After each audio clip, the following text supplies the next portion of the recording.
Friends, welcome to friends and pharma. ये lecture third होने वाला है आज की सीरीज में। ड्रग इंस्पेक्टर की ये सीरीज है। इसका एग्जाम 2 नवंबर को होने वाला है। इसके 2 लेक्चर ऑलरेडी आ चुके हैं। ये इसका थर्ड लेक्चर होने वाला है। इसमें हम लोग पढ़ेंगे चैप्टर 3 के बारे में और चैप्टर 4 के बारे में। चैप्टर 3 का एक्सटेंशन 2 पार्ट में और आया था। चैप्टर 3 है, चैप्टर 3 भी। ये चारों के चारों चीज़ें आज ही हम पढ़ने वाले हैं। अब आप कई लोगों को लग रहा होगा कि ये जो मेडिकल डिवाइसेस रूल्स हैं बहुत बड़े हैं, ये हो नहीं पाएंगे इतनी जल्दी, लेकिन ऐसा कुछ नहीं है यार। आप खुद सोचो, टेक्निकली ये चैप्टर 2 ही है, चैप्टर 3 एंड 4, बट बहुत सारे पार्ट्स में है।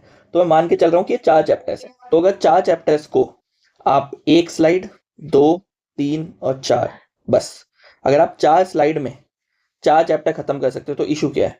इसमें मैंने आपके सारे के सारे रूल्स लिखे हुए हैं, एक्चुअल में वो क्या क्या है क्या क्या नहीं है।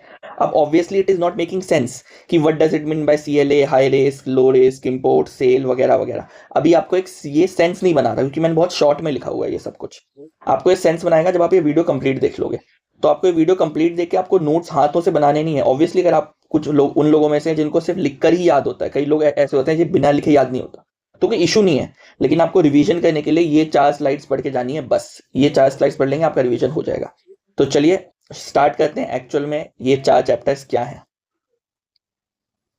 सबसे पहले चैप्टर नंबर 3 में दिया हुआ है अथॉरिटीज के बारे में। कल मैंने एक वीडियो ली थी ये फॉर्म्स के ऊपर। अगर आपने वो नहीं देखी है तो आप देख लेना, क्योंकि यार फॉर्म्स की वीडियो देखे बिना ये नहीं समझ आएगा कि इसमें हम फॉर्म्स की बातें करने वाले हैं। हर बार फॉर्म्स की बात करेंगे, ठीक है।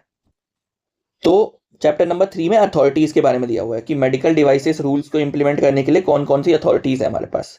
चैप्टर नंबर 3A 3B में कुछ रजिस्ट्रेशन के बारे में दिया हुआ है कि मेडिकल डिवाइस को रजिस्टर कैसे करेंगे, नोटिफाइड बॉडी को रजिस्टर कैसे करेंगे। कल भी हमने जिक्र किया था, नोटिफाइड बॉडीज नाम की कोई चीज होती है, ठीक है। और चैप्टर नंबर 4 में दिया हुआ है मैन्युफैक्चरिंग प्रोविजंस के बारे में कि एक्चुअल में मेडिकल डिवाइस को मैन्युफैक्चर कैसे करेंगे। तो चलिए स्टार्ट करते हैं सबसे पहले चैप्टर नंबर 3 अथॉरिटीज से। कल भी मैंने बताया था कि ये सर हैं डॉक्टर राजीव सिंह रघुवंशी सर। ये हमारे drug controller general of India हैं, वेरी वेल रेड पर्सन। चलिए स्टार्ट करते हैं। रूल नंबर 8 क्या कहता है? Licensing authorities.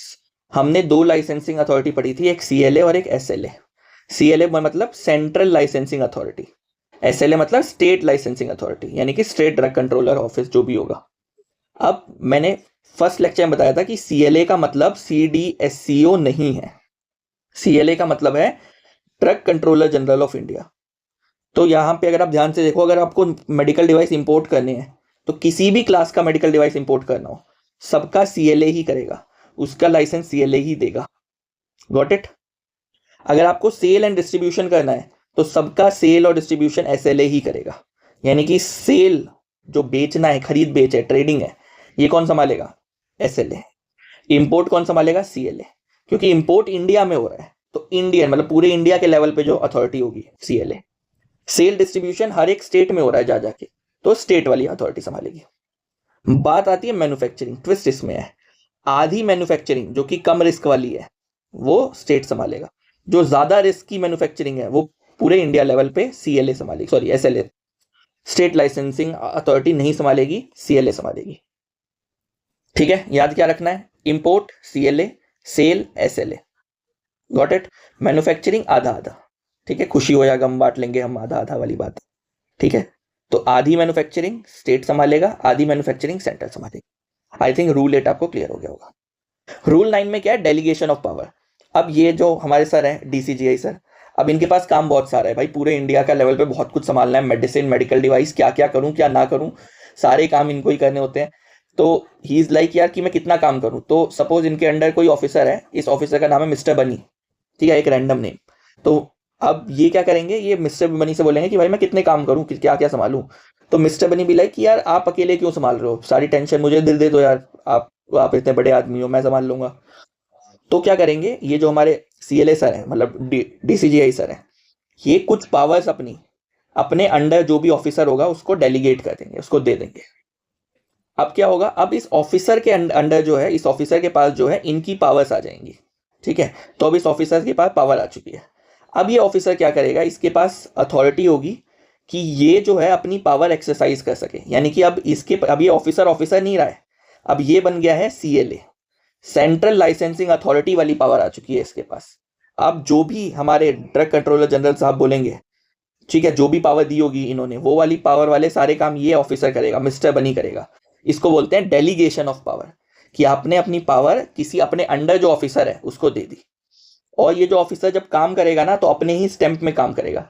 ये नहीं होगा कि ड्रग कंट्रोलर साहब की स्टैंप लगाएगा और खुद के साइन करेगा, ऐसे तो अलाउड ही नहीं है। खुद की ही स्टैंप लगाएगा जिसपे लिखा होगा मिस्टर बनी, और अप्रूव करना होगा, जो भी करना होगा वो सब करेगा।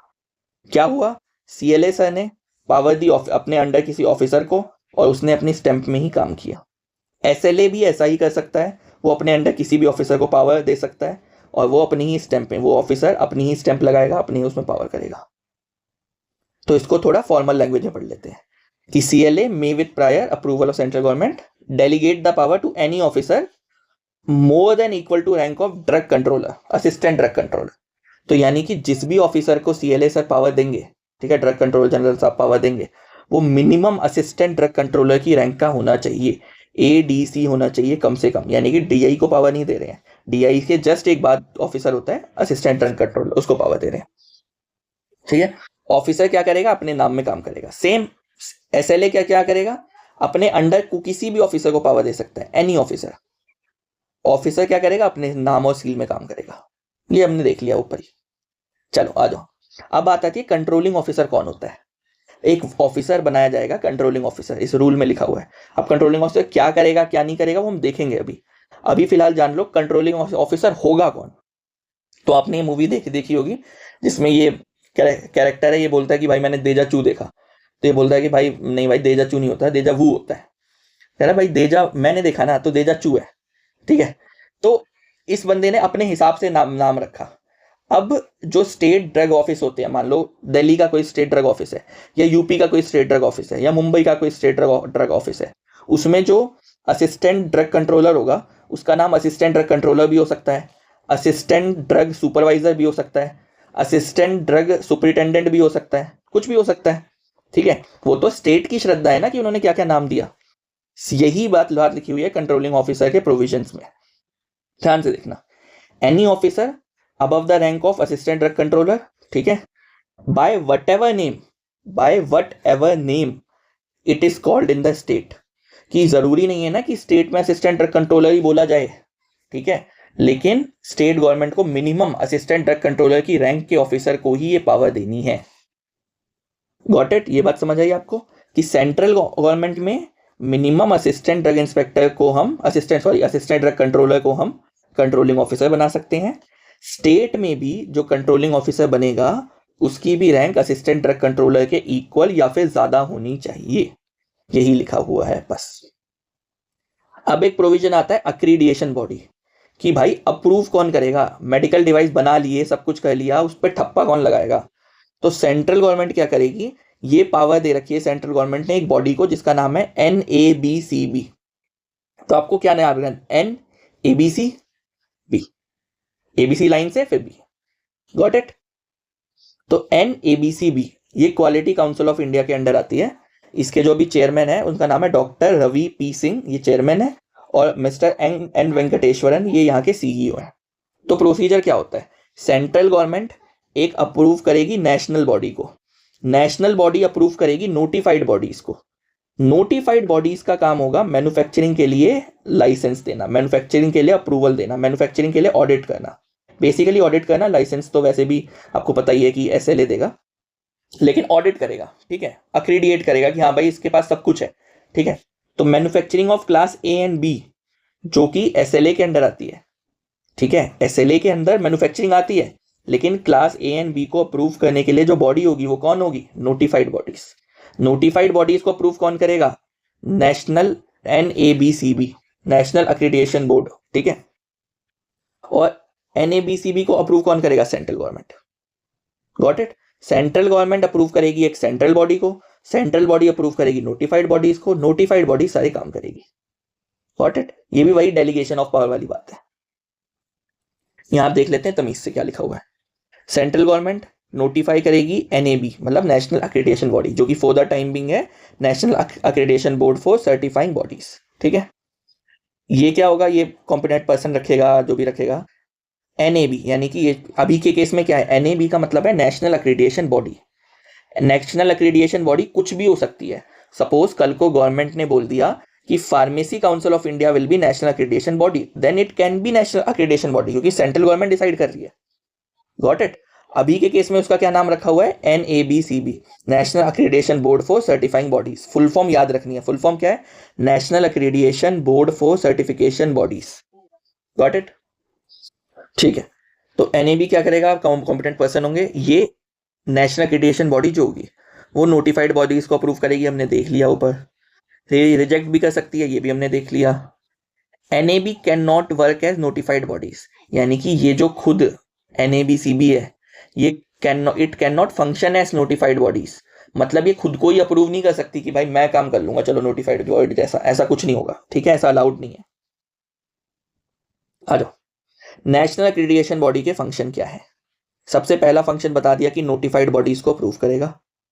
प्रोसीजर बनाएगा कि भाई आपको ये काम करने पड़ेंगे तो जाके हम आपको अप्रूव करेंगे। पहले ये काम करो, ये काम करो, ये काम करो, तो हम आपको अप्रूव कर देंगे। ठीक है। और ऑडिट करेगा कि नोटिफाइड बॉडीज का, कि भाई जो नोटिफाइड बॉडीज मैंने अप्रूव करी है वो सही से काम भी कर रही है कि नहीं कर रही है। Getting it? तो शॉर्ट फॉर्म में क्या याद रखना है? NAB सेट रूल सेट करता है और कंप्लायंस मेंटेन करता है नोटिफाइड बॉडीज का। अब नोटिफाइड बॉडी बनने के लिए क्या प्रोसीजर है ये याद रखना है। रूल नंबर 13 कि नोटिफाइड बॉडीज के लिए कोई भी एक कंपनी है, suppose friends and pharma LLP नाम है, FNP LLP, इसने अप्लाई किया एक एप्लीकेशन फॉर्म में। एप्लीकेशन फॉर्म कौन सा है? MD-01। कल हमने पढ़ा था application form MD-01 notified bodies के लिए होता है और MD-02 लाइसेंस के लिए होता है। तो MD-01 में आपको अप्लाई करना है, MD-02 में आपको लाइसेंस मिल जाएगा। फिर आप ऑडिट कर सकते हैं। किसका ऑडिट कर सकते हैं? Class A and B drugs का, मैन्युफैक्चरिंग साइट्स का। ठीक है। और आप चाहें तो अपना लाइसेंस रिन्यू करवा सकते हैं, और अगर आपने कुछ रूल्स तोड़े नोटिफाइड बॉडी ने तो आपका लाइसेंस जो है यार मतलब कैंसिल भी किया जा सकता है, सस्पेंड भी किया जा सकता है। तो ओके, यही यहाँ पे लिखा हुआ है इतने बड़े लैंग्वेज में। अगर आपको पढ़ने का मन हो तो एक बार देख लेना। यहाँ तक सब कुछ सेम है जो मैंने पीछे बता दिया। उसके बाद देखते हैं लाइसेंस वैलिड कब तक होता है। जनरली हम पढ़ते आए हैं 5 साल के लिए वैलिड होता है। यहाँ पे क्या है? परपेचुअली वैलिड है, मतलब अनलिमिटेड इनफाइनाइट टाइम के लिए वैलिड है। लेकिन हर 5 साल में आपको रिटेंशन फीस देनी पड़ेगी। रिन्यू नहीं करवाना है, पैसे भरने हैं कि हाँ जी मैं अपना लाइसेंस कंटिन्यू कर रहा हूँ। It is not renewal. Renewal is unlimited time, कोई दिक्कत नहीं है, रिन्यूअल नहीं करवाना है। बस आपने लाइसेंस रिटेन करके रखा हुआ है, उसकी रिटेंशन फीस देनी है। अगर आपने रिटेंशन फीस नहीं दी टाइम पे तो 2% पर मंथ के हिसाब से चार्ज लगेगा। अगर रिटेंशन फीस 100 रुपये देनी है और आपने 1 महीने नहीं दी तो आपका 102 रुपये देने हैं। अगले महीने नहीं दी तो 100 मतलब 2 रुपये और देने हैं। ठीक है, 2% के हिसाब से चार्ज लगेगा। अगर आपने 90 दिनों तक भी, मतलब आपको जनवरी में अप्रूव करना था और आपने मार्च खत्म हो गया और आपने अप्रूव ही नहीं करवाया, 90 दिन पूरे हो गए, तो आपका लाइसेंस कैंसिल माना जाएगा। फिर आपको फ्रेश लाइसेंस के लिए अप्लाई करना पड़ेगा। फिर आपको रिटेंशन फीस नहीं देनी भाई, फिर तो आपको दोबारा वही प्रोसीजर करना है कि MD-01 में अप्लाई करो, MD-02 में वो मिलेगा लाइसेंस, दोबारा वही प्रोसीजर, बहुत लंबा हो जाएगा। ठीक है। अब नोटिफाइड बॉडी काम क्या करेगी, कैसे फंक्शन करेगी? तो थर्ड शेड्यूल में नोटिफाइड बॉडीज के फंक्शन दिए हुए हैं। इसमें याद रखने वाली क्या क्या चीजें थी कि MD-1 में फॉर्म भरना है, MD-2 में लाइसेंस मिलेगा, क्लास A एंड B का ऑडिट होता है, अनलिमिटेड टाइम के लिए वैलिड होता है लाइसेंस, 5 साल में रिटेंशन फीस देनी होती है, 2% के हिसाब से चार्ज लगता है, और थर्ड शेड्यूल में फंक्शंस दिए हुए हैं कि भाई क्या क्या कैसे कैसे फंक्शन करेंगे। बात खत्म। मैंने बताया ना कि अगर कोई रूल तोड़े नोटिफाइड बॉडी तो उसका लाइसेंस कैंसिल कर सकते हैं। कौन करेगा कैंसिल? CLA करेगा कैंसिल, क्योंकि हमने देखा ना भाई कि नोटिफाइड बॉडीज जो हैं वो अप्रूव कौन कर रहा है? Central government only. तो CLA can cancel the license. ठीक है, अगर उसको लगता है। अगर 45 दिनों के अंदर अंदर आप अपील कर सकते हैं टू द सेंट्रल गवर्नमेंट। ठीक है, मतलब अगर आपका आज लाइसेंस कैंसिल हो गया तो विद इन 45 डेज आप अप्लाई कर सकते हैं सेंट्रल गवर्नमेंट में, एक अपील कर सकते हैं। जैसे अगर हाई कोर्ट में केस रिजेक्ट होता है तो सुप्रीम कोर्ट में जाते हैं ना, सिमिलरली सेंट्रल गवर्नमेंट में अपील करोगे, सेंट्रल गवर्नमेंट 60 दिनों के अंदर अंदर एक फैसला सुनाएगी। वो आपके हक में भी हो सकता है और आपके अगेंस्ट भी हो सकता है। ठीक है, ओके आ जाओ। Duties of notified bodies. Notified bodies वही बताया ना, क्लास A और क्लास B जो ड्रग्स हैं, सॉरी मेडिकल डिवाइसेस हैं, उनका ऑडिट वगैरह करना, उनकी मैन्युफैक्चरिंग साइट का, है ना, पीछे बता दिया था। प्रोसीजर क्या होगा मैंने बता दिया, थर्ड शेड्यूल के हिसाब से होगा। फीस क्या होगी? जो सेंट्रल गवर्नमेंट मांग ले फीस भाई, ऑब्वियसली। अभी बताया था मैंने कि central government I mean CLA चाहे तो लाइसेंस कैंसिल कर सकती है। तो सीएलए ने अगर लाइसेंस कैंसिल कर दिया तो आप नोटिफाइड बॉडी क्या करेगी, सेंट्रल गवर्नमेंट में अपील करेगी। सेंट्रल गवर्नमेंट क्या कर सकता है, या तो उसको कंफर्म कर देगा कि नहीं भाई सही हुआ तुम्हारा लाइसेंस कैंसिल, तुम तो बहुत बुरे लोग हो, या फिर उसको रिवर्स कर देगा कि नहीं नहीं अरे तू तो देव मानुस है, या फिर मॉडिफाई कर देगा कि नहीं यार कैंसिल तो बहुत बुरा हो गया यार तेरे साथ, तूने गलत काम किया है लेकिन इतना नहीं कैंसिल हो जाए, तो लाइसेंस सस्पेंड कर देते हैं तुम्हारा 1 साल के लिए, 1 साल बाद कर लेना अप्लाई, कोई बात नहीं। बस ये भी कर सकते हैं। तो इसमें लिखा हुआ है वही जो मैंने बताया कि ठीक है कोई दिक्कत वाली बात नहीं है इसमें। अगर लाइसेंस कैंसिल होता है 30 दिनों का टाइम मिलेगा, 30 दिनों के अंदर अंदर आपको वो मतलब अपील कर लेनी है। वो अपील कब थी, जब आपकी एप्लीकेशन रिजेक्ट हो जाए, एनबी एप्लीकेशन हो जाए रिजेक्ट। ये अपील कब है, जब आपका रजिस्ट्रेशन यानी कि लाइसेंस कैंसिल हो जाए तो। ठीक है, अब आता है मेडिकल डिवाइस टेस्टिंग ऑफिसर के बारे में। सीधी सी बात बोली हुई है भाई, जो ड्रग एनालिस्ट होता है, जो गवर्नमेंट एनालिस्ट होता है, उसको ही बोलेंगे मेडिकल डिवाइस टेस्टिंग ऑफिसर। मैंने ऊपर ही बता दिया था, मतलब सॉरी पिछले लेक्चर्स में ही बता दिया था कि जो ड्रग एनालिस्ट होता है उसी को मेडिकल डिवाइस टेस्टिंग ऑफिसर बोलते हैं। जो ड्रग इंस्पेक्टर होता है उसी को मेडिकल डिवाइस ऑफिसर भी बोलते हैं। तो अगर आप ये यूपीएससी का एग्जाम क्लियर कर लेते हो तो आप ड्रग इंस्पेक्टर रहोगे, लेकिन आपकी एक और टाइटल होगा जिसको बोलेंगे मेडिकल डिवाइस ऑफिसर। ठीक है, अब जो मेरा ड्रग एंड कॉस्मेटिक एक्ट है उसमें दिया हुआ है ना कि ड्रग इंस्पेक्टर के ये पावर्स होंगे, ये ड्यूटीज होंगी, और ड्रग एनालिस्ट के ये पावर्स होंगे और ये ड्यूटीज होंगी, सेम आपके ऊपर भी लागू होगी। तो इसमें लिखा हुआ है will exercise power under the act and rule. Act कौन सा, drug and cosmetic act. Rule कौन सा, मेडिकल डिवाइसेस रूल्स। चलो आगे देखते हैं। अब आ जाता है central medical device testing laboratory. ये जो सेंट्रल ड्रग लेबोरेटरी होती है, सिमिलरली इसका नाम रखा हुआ है मेडिकल डिवाइस के केस में central medical device testing laboratory. बस इतना याद रखना है, मेडिकल डिवाइस की टेस्टिंग करेगी, एपलेट अथॉरिटी की तरह काम करेगी, ये सब कोई जरूरी नहीं है। बस ये याद रखना कि ये भी एनएबीएल से अप्रूव्ड होनी चाहिए। एनएबीएल पता है ना, national accreditation board for testing and calibration of laboratories, NABL से अप्रूव होनी चाहिए लैब्स। ठीक है, सीधी सी बात है, बस इतना याद रखना है। अब क्या आता है, registration of some medical devices. अब वो कौन से मेडिकल डिवाइस हैं अभी देखते हैं हम। बेसिकली ये जो रूल आया था ना, ये 2020 में आया था। तो 2020 में बोला था कि यार अचानक से तो आप कर नहीं लोगे ना कि इन मेडिकल डिवाइस में फलाना ढमका, मतलब आज ही चेंज ले आओ, इमीडिएट चेंज ले आओ। तो गवर्नमेंट ने 18 महीने का टाइम दिया था, ये 18 महीने के अंदर अंदर ना आप रजिस्ट्रेशन करवा लेना। तो शुरू में तो ये वॉलेंट्री था जब ये आया था, कब आया था 2020 में। अब 18 महीने बाद अब तो ऑब्वियसली अब तो कंपलसरी ही है, लेकिन जब ये रूल आया था। अच्छा एक और बात जो मैंने बताई नहीं है, चैप्टर 3A जो है ना, कैपिटल ए, जब भी किसी सेक्शन के बाहर सपोज कोई रूल है, मान लो रूल 21A लिख दूं मैं कैपिटल ए, तो ए का मतलब है कि वो ओरिजिनली, कैपिटल लेटर का ये मतलब है कि ओरिजिनली जब ये कानून बना था तो ये कानून में नहीं था। ए का मतलब, कैपिटल ए का मतलब है, या कैपिटल बी या सी कुछ भी लिखा हो, मतलब ए से मेरा मतलब ये नहीं है, कोई भी कैपिटल लेटर लिखा होगा तो इसका मतलब है ये कानून बनने के बाद ऐड किया गया है। और अगर स्मॉल में लिखा होगा तो मतलब वो सब सेक्शन है। अगर लिखा हो रूल 1 ये, तो सब rule 1 rule A of rule 1, ठीक है, सब रूल ए ऑफ रूल 1 इस टाइप से होगा। Got it. चलो आगे देखते हैं। तो ये कैपिटल ए लिखा हुआ है चैप्टर 3, यानी कि बाद में ऐड किया गया है। कब ऐड किया गया, 2020। मेडिकल डिवाइस रूल कब आए थे, 2017 में। लागू कब हुए थे, 1 जनवरी 2018 में। ठीक है, गॉट इट। तो जब ये आया था वॉलेंटरी था, अब कंपलसरी हो चुका है ऑब्वियसली, क्योंकि 18 महीने हो चुके हैं हमारे। इसको स्कोप क्या है भाई, सीधी सी बात ये है कि सारे के सारे मेडिकल डिवाइसेस जो कि एक्ट में दे रखे हैं, एक्ट में मतलब ड्रग एंड कॉस्मेटिक एक्ट में, ड्रग एंड कॉस्मेटिक एक्ट का जो सेक्शन 3 है उसमें क्लॉज बी जो है उसमें दे रखे हैं मेडिकल डिवाइसेस 4th डेफिनेशन में। ठीक है, 4th definition is of medical device, देख लेना आप। उन सब पे लागू होगा accept 8th schedule. 8th schedule में कुछ मेडिकल डिवाइस की लिस्ट दे रखी है। कल का जो लेक्चर होगा वो शेड्यूल पे ही होगा, तो अभी आप बस इतना याद रख लो। नहीं भी याद रखना तो कल याद हो ही जाएगा आपको, कोई इशू नहीं है। ठीक है, ये बता दिया कि 18 महीने का टाइम मिलेगा। ये एक पोर्टल है, इस पे आपको रजिस्टर करना होता है। ठीक है, ये online system for medical devices, ये CDSCO का ही पोर्टल है। मैन्युफैक्चरिंग के लिए क्या क्या चाहिए होता है, ये सारी ना डिटेल्स हैं कि क्या क्या चाहिए होगा, क्या क्या नहीं चाहिए होगा।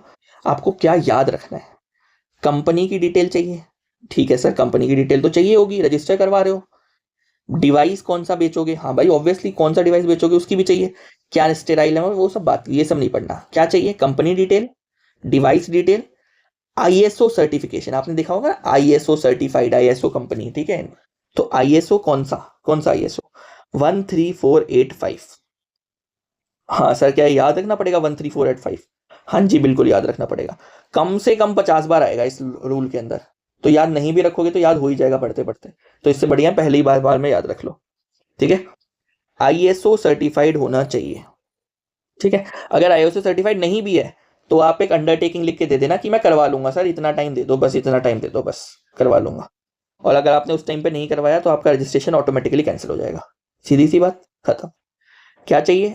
Company detail, device detail, ISO certification, सबसे लास्ट में कि जो मैं कह रहा हूं ना वो सही है, ठीक है। मैं यह सत्यापित करता हूं कि भाई जो मैंने लिखा कहा है बिल्कुल सही है, एकदम ठीक है, I hear bye declare that, है ना, इस टाइप से। फिर क्या होगा? फिर आपको रजिस्ट्रेशन नंबर मिल जाएगा, ठीक है। रजिस्ट्रेशन के लिए अप्लाई करना है, फिर आपको रजिस्ट्रेशन नंबर मिल जाएगा। अगर आपको इंपोर्ट करना है कोई मेडिकल डिवाइस इंडिया में, ठीक है, ये तो बात थी मैन्युफैक्चरिंग की। कौन से मेडिकल डिवाइस जो कि एक्ट में दिए हुए हैं, कौन सा act? Drug and cosmetic act. Sir कौन से सेक्शन में दिया है? सेक्शन 3 में दिए रखे हैं भाई, ठीक है। सेक्शन 3 में फोर्थ डेफिनेशन जो ड्रग्स की डेफिनेशन है, ड्रग्स की 4 डेफिनेशन है, जो फोर्थ डेफिनेशन है वो मेडिकल डिवाइस की डेफिनेशन है, ठीक है। उसमें जो मेडिकल डिवाइस दिए हैं, एक्सेप्शन है, बिल्कुल एक्सेप्शन है, 8 शेड्यूल में जो डिवाइसेस दिए हैं उनके उन पे लागू नहीं हो रहा है, ठीक है सर, गॉट इट। इंपोर्ट कैसे करना है? अगेन वही बात, इंपोर्टर की डिटेल, डिवाइस की डिटेल, ISO सर्टिफिकेशन। एक होता है free sale certification. Free sale certification मतलब होता है जो मान लो कोई इंपोर्ट कर रहा है मेडिकल डिवाइस USA से, तो USA वाली गवर्नमेंट क्या करेगी, एक सर्टिफिकेट देगी, बोलेगी फ्री सेल सर्टिफिकेट है। फ्री मतलब मुफ्त में बेचना नहीं, फ्री मतलब आजाद हो, you have freedom to sell this medical device outside the country, this is called free sale certificate. Free मतलब आजादी। और वही अंडरटेकिंग, सीधी सी बात, सब कुछ वही है, कुछ याद नहीं रखना। अगर आपने ये याद कर लिया मैन्युफैक्चर का, तो इंपोर्ट का अपने आप ये याद हो गया। आपको रजिस्ट्रेशन करना है ऑनलाइन, वो आपको पता ही है कैसे करना है। अब क्या होगी? CLA के पास जाएगा। सर CLA के पास क्यों गया है भाई? क्योंकि अगर इंपोर्ट करोगे तो CLA के पास ही जाएगा, मैन्युफैक्चर करोगे तो डिपेंडिंग अपॉन क्लास है ना, वो तो बात की बात है। CLA क्या करेगा? वेरीफाई करेगा, नहीं होगा तो कैंसिल कर देगा, सब कुछ अप्रूव कर देगा। अगर सब कुछ होगा तो देखो, अगर अप्रूव कर देगा, सब कुछ गलत हुआ तो कैंसिल कर देगा, सब कुछ सही हुआ तो अप्रूव कर देगा, सीधी सी बात। आ जाओ, मैंने कुछ टाइम पहले बताया था non sterile non measuring medical device क्या होते हैं, लेकिन आप एग्जांपल अभी याद रखो, जैसे मास्क हो गया, mask is non sterile non measuring, अगर आप नॉन स्टेराइल मास्क ले रहे हो तो, ठीक है। और बाकी सारी चीजें हम आगे देखेंगे, ठीक है। क्लास A मेडिकल डिवाइसेस की बात हो रही है, तो अब करना क्या है, प्रोसीजर क्या है ओवरऑल, कि मैन्युफैक्चरर जो होगा, मैन्युफैक्चरर जो एक्चुअल में दवाई बना रहा है, सॉरी जो मेडिकल डिवाइस बना रहा है, वो एप्लीकेशन सबमिट करेगा, ठीक है। खुद को सर्टिफाई करेगा कि हाँ मैं एप्लीकेबल हूं, खुद ही, हाँ भाई बिल्कुल खुद ही एक अंडरटेकिंग भर के देगा कि yes I am eligible for manufacturing this class A non sterile non measuring medical devices, so here bye I start manufacturing of class A class B medical devices. और खुद के सर्टिफिकेशन, सेल्फ सर्टिफिकेशन के बाद उसको registration number मिल जाएगा। Yes बिल्कुल यही होगा, कोई ऑडिट नहीं होगा। Class A non sterile non measuring medical device के लिए कोई ऑडिट नहीं है स्टार्टिंग में, ठीक है। जब अप्रूव हो जाएगा ना, जब रजिस्ट्रेशन नंबर आ जाएगा, उसके बाद जाके नोटिफाइड बॉडीज जो होंगी वो जाके इसका ऑडिट करेंगी कि हाँ भाई सही है कि नहीं है। Getting it? तो वही बात वाली बात है कि वह मैन्युफैक्चरर बी लाइक कि कभी कभी लगता है कि अपुनिच भगवान है, ठीक है। तो वही non sterile non measuring medical device बता दिया मैंने। नॉन स्टेराइल मास्क, अगर ये स्टेराइल है तो ये class A non sterile non measuring में नहीं आते। ऑनलाइन रजिस्टर करना है, बता दिया था पहले ही। सेम सीन जब कुछ जो पहले बताया था मैंने आपको कि manufacturer detail, device detail, undertaking कि भाई मैंने सब कुछ सही कर दिया है, सेल्फ सर्टिफिकेशन कि हाँ भाई मैं सारे रूल्स मान रहा हूँ, मैं सारे सेफ्टी फॉलो कर रहा हूँ, मैं तो बहुत अच्छा बच्चा हूँ, I am a good boy, very good, ठीक है भाई कोई दिक्कत नहीं है। सेल्फ सर्टिफिकेशन ऑफ कंप्लायंस की हाँ भाई मैं सारे रूल्स मानूंगा, कोई दिक्कत नहीं है, सब कुछ कर दिया। और एक अंडरटेकिंग कि भाई हाँ ठीक है, जो मैंने इन्फॉर्मेशन दी है मैं ये सत्यापित करता हूँ that everything that I have given is true according to my knowledge, वगैरह वगैरह, ठीक है। फिर आपको रजिस्ट्रेशन नंबर मिल जाएगा। सेम इंपोर्ट के लिए भी वही करना है, सेम चीजें बिल्कुल, देखो ध्यान से सब कुछ सेम है। Importer detail, device detail, free क्या कहते हैं, फ्री सेल सर्टिफिकेट और एक अंडरटेकिंग, वही सब कुछ सेम। इसको बार बार पढ़ने की नीड ही नहीं है अगर आपने एक बार याद कर लिया तो। मैन्युफैक्चरर क्या करेगा, रिकॉर्ड मेंटेन करेगा जो मेडिकल डिवाइस वो मैन्युफैक्चर करता है उसका। अगर ये कंप्लायंस फॉलो नहीं हुआ, मतलब अगर ऑडिट किया नोटिफाइड बॉडीज ने, SLA ने, CLA ने, किसी ने भी, मान लो किसी ने भी कोई कंप्लेंट आ गई और ऑडिट कर लिया, ठीक है, चेकिंग कर ली, तो और अगर इन्होंने रूल फॉलो नहीं कर रखे होंगे तो इसका लाइसेंस कैंसिल हो जाएगा या सस्पेंड हो जाएगा।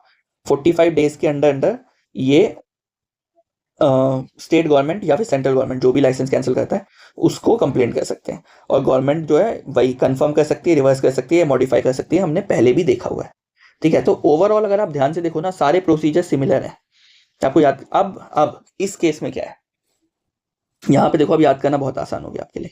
डेलीगेशन ऑफ पावर क्या होगी, CLA SLA can delegate the power वगैरह वगैरह, अंडर हिज नेम अथॉरिटी वगैरह काम करता है जो भी है। कंट्रोलिंग ऑफिसर कौन होगा, more than equal to drug controller होगा। ठीक है, सुपरवाइजरी रोल होगा इसका। ठीक है, अक्रेडिटेशन बॉडी कौन होगी, NABCB। सब कुछ जो जो मैंने पढ़ाया ना, सब कुछ मैंने दिया हुआ है आपको, बस क्लास पढ़ी होनी चाहिए एक बार, फिर आप तो आराम से कर लोगे।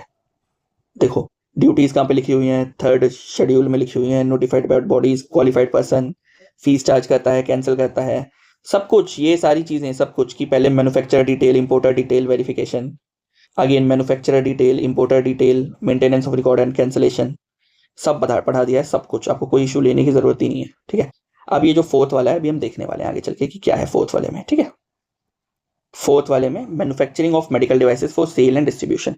सर अभी 3B में भी तो यही पढ़ा है मैन्युफैक्चरिंग। अरे भाई वो मैन्युफैक्चरिंग ऑफ क्लास A था, वो भी non sterile non measuring medical devices का। अब ये ओवरऑल मेडिकल डिवाइसेस की मैन्युफैक्चरिंग की बात हो रही है। आ जाओ, होगा क्या, एप्लीकेशन, इंस्पेक्शन। ठीक है, एप्लीकेशन दिया आपने, इंस्पेक्शन करवाया, इंस्पेक्शन करवाने के बाद लाइसेंस मिलेगा, लाइसेंस के बाद भी इंस्पेक्शन हो सकती है, वो बात अलग है। ठीक है, लेकिन अभी मान रहे हैं कि क्लास A की बात नहीं हो रही है। एप्लीकेशन दी, इंस्पेक्शन करवाया, इंस्पेक्शन के बाद लाइसेंस मिल गया, लाइसेंस के बाद आपने देखा कि भाई आपने सारी कंडीशंस मेट कर रहे हो कि नहीं कर रहे हो वगैरह वगैरह, सारे रूल्स वगैरह फॉलो करूंगा वगैरह। अगर आप सारे रूल्स फॉलो करते आ रहे हो तो आपका नेक्स्ट ईयर भी रीन्यू हो जाएगा। रीन्यू क्या हो जाएगा, कंटिन्यू हो जाएगा, क्योंकि मैंने बताया ना कि परपेचुइटी के लिए वैलिड होता है, इनफाइनाइट टाइम के लिए वैलिड होता है, बस आपको हर 5 साल में फीस पे करनी होती है। अगर आपने रूल्स फॉलो नहीं किए तो आपका लाइसेंस कैंसिल हो जाएगा। अगेन वही कैंसिल हुआ तो आप अपील कर सकते हो, सब कुछ सेम है, कोई दिक्कत ही नहीं है। चलो 4th पढ़ लेते हैं, शेड्यूल क्या है। कल ही मैंने बताए थे जब मैंने रूल्स पढ़ाए थे कि रूल 2 और 3 जो है वो class A and B medical device की मैन्युफैक्चरिंग के लिए है, जिसमें 4 और 5 में आपको वो मिलता है, सॉरी 3 और 4, 5 और 6, नॉट 2 और 3, 3 और 4, 5 और 6, let me right it again, 3, 4, 5, 6। Class A B C D के लिए क्या था, 7, 8, 9, 10। अगर आपने ये नहीं देखा है तो कल की वीडियो देख लो, ये बहुत इंपॉर्टेंट है, क्योंकि इस पूरी स्लाइड में सिर्फ यही लिखा हुआ है। ध्यान से देखो, MD3 में लाइसेंस, MD3 में 4 में लोन लाइसेंस, MD5 में ग्रांट होगा, सब कुछ क्लास A एंड B की बात हो रही है। आगे C और D की बात होगी तो उसमें वही है, 7, 8 में होगा। ठीक है, ये सब कुछ सेम है। अगर आपने कल की वीडियो देखी तो आपको इसमें कोई प्रॉब्लम ही नहीं आएगी। मैंने बताया ना, क्लास A में कोई प्री ऑडिट नहीं होता, ऑडिट होगा जब रजिस्ट्रेशन हो जाएगा या विद इन 120 डेज जब आपको लाइसेंस वगैरह मिल जाएगा तो होगा। वही वाली बात की कभी कभी लगता है अपुनिच भगवान है। ठीक है, तो क्लास A के लिए ये है। क्लास B के लिए क्या है, ऑडिट पहले ही हो जाएगा। ठीक है, पहले ऑडिट होगा 90 डेज के अंदर अंदर, फिर वो रिपोर्ट जाएगी SLA के पास, SLA विद इन 30 डेज आपको क्या कहते हैं, SLA को रिपोर्ट भेजनी है, और SLA एक 20 डेज के अंदर अंदर उसको ग्रांट करेगा, रिजेक्ट करेगा। प्रोसीजर क्या हो रहा है, आप अप्लाई करेंगे, सपोज आप मैन्युफैक्चरर हैं और आप क्लास B की मेडिसिन बनाना चाहते हैं, सॉरी मेडिकल डिवाइस बनाना चाहते हैं, बार बार मेडिसिन निकल रहा है क्योंकि यार फार्मा बैकग्राउंड आप सबका भी वही है। ठीक है, तो क्लास B के लिए आप अप्लाई करेंगे, आपको 90 डेज के अंदर अंदर नोटिफाइड बॉडी जो भी होगी उसको ऑडिट करना होगा। नोटिफाइड बॉडी जब ऑडिट करेगी वो 30 दिन के अंदर अंदर रिपोर्ट बना के SLA को देगी, क्योंकि क्लास B कहाँ जाएगा, SLA के पास। SLA जो है विद इन 20 डेज या तो अप्रूव कर देगा या तो रिजेक्ट कर देगा। ये टोटल आपका प्रोसीजर रहने वाला है। C&D मेडिकल डिवाइस के केस में क्या होगा कि भाई CLA जो है वो ऑडिट करेगा, वो बताएगा कि आप वैलिड हैं कि नहीं है। अगर डॉक्यूमेंट सारे ओके हैं, इंस्पेक्शन सब कुछ ठीक रहा है, सब कुछ सही रहा है तो अप्रूव कर देगा, नहीं होगा तो कोई बात नहीं। यहाँ पे टाइमलाइन दे रखी है 45 डेज की, यहाँ पे टाइमलाइन दे रखी थी 90 दिन, 30 दिन, 20 दिन। याद रखनी है यार टाइमलाइन ना बिल्कुल, वरना बहुत इशू होने वाला है आपको। ठीक है, और ये सारी टाइमलाइंस ना मैंने यहाँ पे दे रखी है, अगर आप ध्यान से देखोगे, ये रहा 20 के क्या कहते हैं 4 ईयर डिप्लोमा, 60 डेज के अंदर ये होना चाहिए, 45 डेज में ये होना चाहिए, सब कुछ दे रखा है आपको। इशू 45 डेज में, 180 डेज में क्या क्या होता है सब कुछ दे रखा है। लेकिन अभी आपको वीडियो ध्यान से देखनी है, ये परेशान नहीं होना कि ये लिख लूं क्या सर, वीडियो रोक के लिख लूं फटाफट। अरे लिखना क्या है यार, मैं PPT दूंगा आपको, टेलीग्राम चैनल पे आप ले लेना, अगर आप उनमें से हैं जो बिना लिखे याद नहीं कर सकते तो आप जरूर लिखिए, ठीक है, तब कोई वो रोक टोक नहीं है।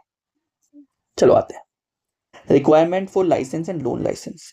जो भी मैन्युफैक्चरिंग साइट है वो QMS फॉलो करेगी। QMS पता है आपको, क्वालिटी मैनेजमेंट का होता है। फिफ्थ शेड्यूल में QMS दिया हुआ है। अभी आपको शेड्यूल नहीं याद करने क्योंकि मैं कल बताऊंगा। मैंने यहाँ पे भी शेड्यूल कई जगह स्किप कर दिए, ठीक है। जैसे ये रूल मैन्युफैक्चरिंग साइट स्किप कर दिया 23, क्योंकि 23 तो भी हम देखेंगे ना आगे जाके।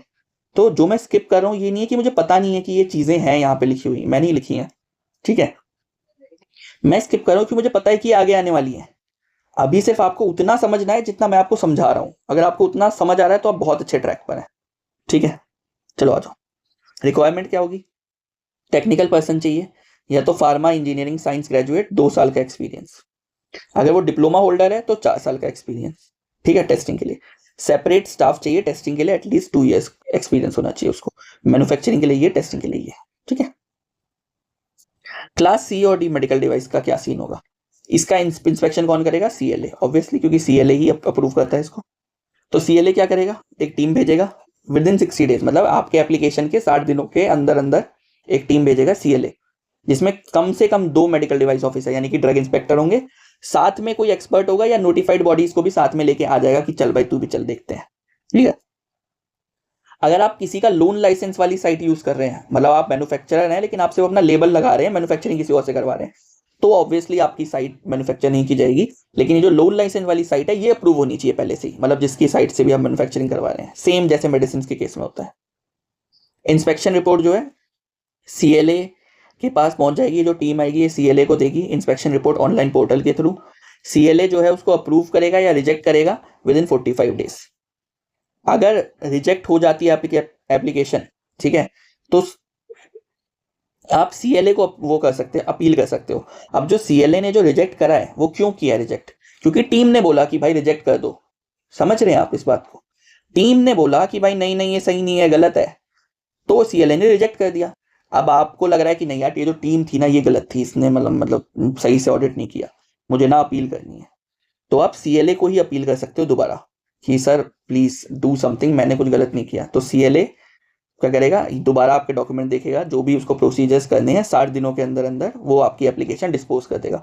डिस्पोज करने का मतलब रिजेक्ट करना नहीं है, डिस्पोज करने का मतलब है या तो अप्रूव कर देगा या तो रिजेक्ट कर देगा, दोनों में से कुछ भी हो सकता है। डिस्पोज करने वाला 60 दिनों के अंदर कोई ना कोई फैसला ले लेगा, ठीक है।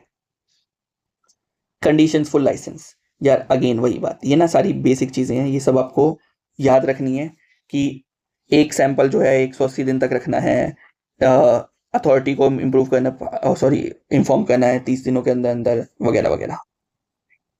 जैसे मेडिसिन में होता है बिल्कुल वैसे ही, कि कोई DI आएगा तो आपको लाइसेंस दिखाना है, जी हाँ दिखाना है, बिल्कुल दिखाना है लाइसेंस, ठीक है। कोई एडवर्स इवेंट होगा तो 15 दिनों में इन्फॉर्म करना है, या तो SLA को या CLA को, डिपेंडिंग अपॉन आप कौन सी मैन्युफैक्चरिंग कर रहे हैं। A और B की कर रहे हैं तो SLA को, C और D की कर रहे हैं तो CLA को, ठीक है। मेजर डिजाइन चेंज और माइनर डिजाइन चेंज, मेजर और माइनर डिजाइन चेंज हमने डेफिनेशंस में देखे हैं और हम आगे भी देखेंगे, आगे डेफिनेशंस में आएगा मेजर चेंज माइनर चेंज, ठीक है। मेजर चेंज होगा तो 45 डेज में इन्फॉर्म करना है आप। अगर 45 डेज के अंदर अंदर कोई CLA ने अप्रूव नहीं दिया या SLA ने अप्रूव नहीं किया तो ये माना जाएगा कि हाँ भाई अप्रूव हो चुका है। माइनर चेंज के लिए 30 दिनों के अंदर अंदर इम्प्रूव कर, तो उसके लिए कोई अप्रूवल की नहीं, ठीक है। ये हमने कल ही देखा था MD 11 में इंस्पेक्शन बुक मेंटेन होगी, ठीक है, कोई दिक्कत नहीं। आ जाओ आगे आ जाओ। चेंज इन कॉन्स्टिट्यूशन, लेक्चर 1 में पढ़ा दिया था मैंने, चेंज इन कॉन्स्टिट्यूशन क्या होता है, दोबारा नहीं पढ़ा। अगर कभी भी चेंज इन कॉन्स्टिट्यूशन होता है तो 45 डेज के अंदर अंदर आपको CLA और SLA को इन्फॉर्म करना है, और 180 डेज के अंदर अंदर फ्रेश लाइसेंस के लिए अप्लाई करना है, क्योंकि भाई चेंज इन कॉन्स्टिट्यूशन हुआ है और जिसको पता है उसको पता है भाई क्या होता है, ठीक है।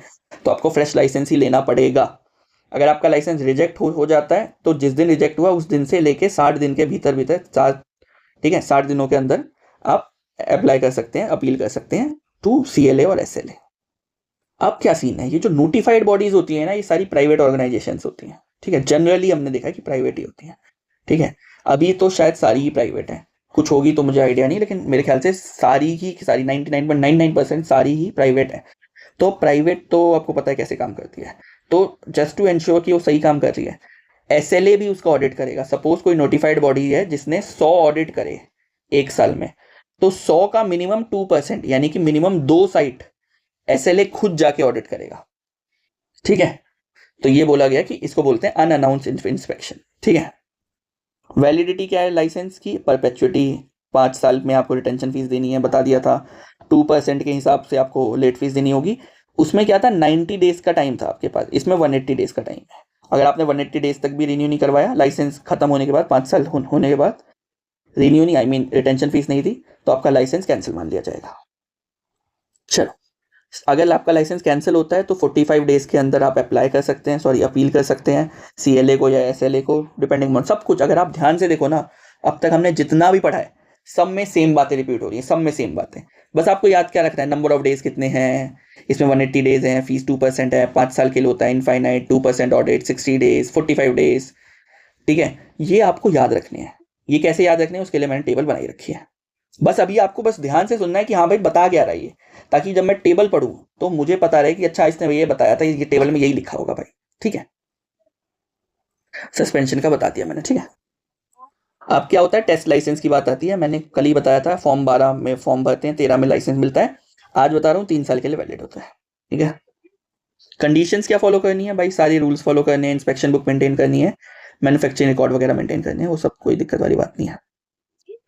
अगर लाइसेंस आपका कैंसिल हो जाता है तो 45 डेज के अंदर आप सेंट्रल गवर्नमेंट को अपील कर सकते हो।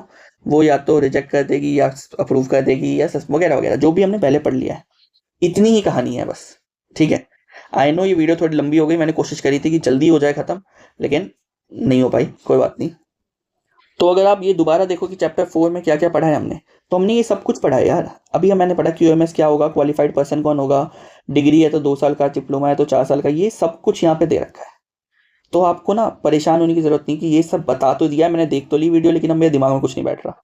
दिमाग में तब बैठेगा जब आप ये ये स्लाइड्स याद कर लोगे, और आपको पहले से पता होगा कि ये करना कैसे है, कैसे नहीं करना है। ठीक है, फॉर्म नंबर ही मैंने सब कुछ दे रखा है इसमें। ठीक है, बस अगर आपको ये वीडियो पसंद आई हो then please like share subscribe the channel. मैंने ये देखा कि जो मेरे व्यूअर्स हैं, जो मेरे चैनल पे वीडियोस देख रहे हैं, उसमें से 90% जो है वो नॉन सब्सक्राइबर्स हैं। 10% ये जिन्होंने सब्सक्राइब कर रखा है। तो अगर आप भी उनमें से हैं then please subscribe the channel, क्योंकि इससे बहुत मोटिवेशन मिलता है कि हाँ आप और वीडियो बनाओ। ये 3rd वीडियो है, लगातार 2 दिन से मैं वीडियो बना रहा हूँ। ये 3rd लेक्चर था। अगर आपने पिछले 2 लेक्चर नहीं देखे हैं तो प्लीज़ देखो, उसके बिना ये लेक्चर सेंस नहीं बनाएगा। कल मैं और आगे बढ़ूंगा, कल मैं कोशिश करूंगा चैप्टर नंबर 5 और चैप्टर नंबर 6 दोनों के दोनों एक ही दिन में खत्म कर दूं, और शेड्यूल की एक अलग से वीडियो बनाऊंगा कल ही। तो कल 2 वीडियो आएगी। Please stay tune with the channel. Thank you so much for watching this video.